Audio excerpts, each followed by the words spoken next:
Je voudrais dire merci à notre fils Samuel Eto'o d'avoir enfin rejoint la famille, sa famille, celle du football.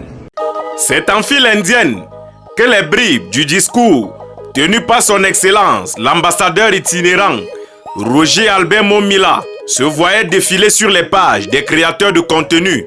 En effet, pas un pas sur le net depuis le vendredi 13 septembre 2024 sans tomber sur la reproduction des paroles du 9 des années 90. Le fil d'Ariane de cette sortie étant la crise Fecafoot Minsep ayant pour stimuli les Lions indomptables. D'après ces pages rapportant les dires de l'ambassadeur tenu dans une chaîne de radio sportive, il aurait tenu des discours à l'endroit de plusieurs entités, chacune avec une interpellation particulière. Tenez par exemple à l'ancien gardien de prison de Buea. Il s'est dit écœuré du fait qu'il ne veuille pas laisser le président de la Fecafoot travailler, tout en lui rappelant que ce n'est pas parce qu'il n'a jamais pu être président de la Fecafoot que cela devrait constituer une raison de se venger à travers les pseudo-indisponibilités et surenchères des infrastructures sportives. Au gardien ayant encaissé le plus de buts dans le championnat anglais en 40 matchs, il a rappelé que nulle part ailleurs, l'entraîneur n'a jamais été le patron des joueurs, à aucun moment, surtout pas dans les années 1800.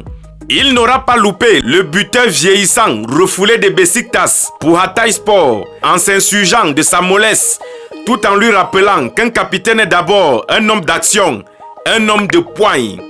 En ce qui concerne le grand chef qui détient 2 conseillers, il trouve dommage que celui-ci n'ait point apporté au football ce que ses prédécesseurs ont apporté. Pour chuter sur Marcus Brissus Ier, il a été éberlué par la témérité statutaire de ceux, je cite, hors la loi, comme il n'a pas manqué de le qualifier, en fustigeant son caractère martial et irrévérencieux vis-à-vis des figures sportives légendaires du pays de Ruben Oumniobe et d'Alexandre Douala Mangabel.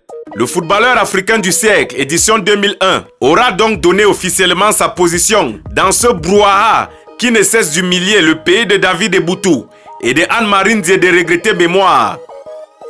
S'il avait été archéologue de formation, on aurait compris qu'il se mêle des choux qu'il ne devrait pas consommer.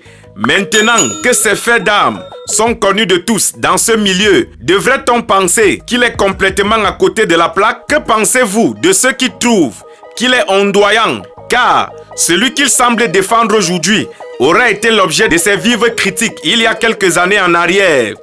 Cet adage qui dit que seuls les idiots ne changent pas, ne serait-il pas de nature à leur répondre aisément? Qui sera le prochain, après Roger Mila, à se prononcer sur cet imbroglio managérial autour des Lions indomptables?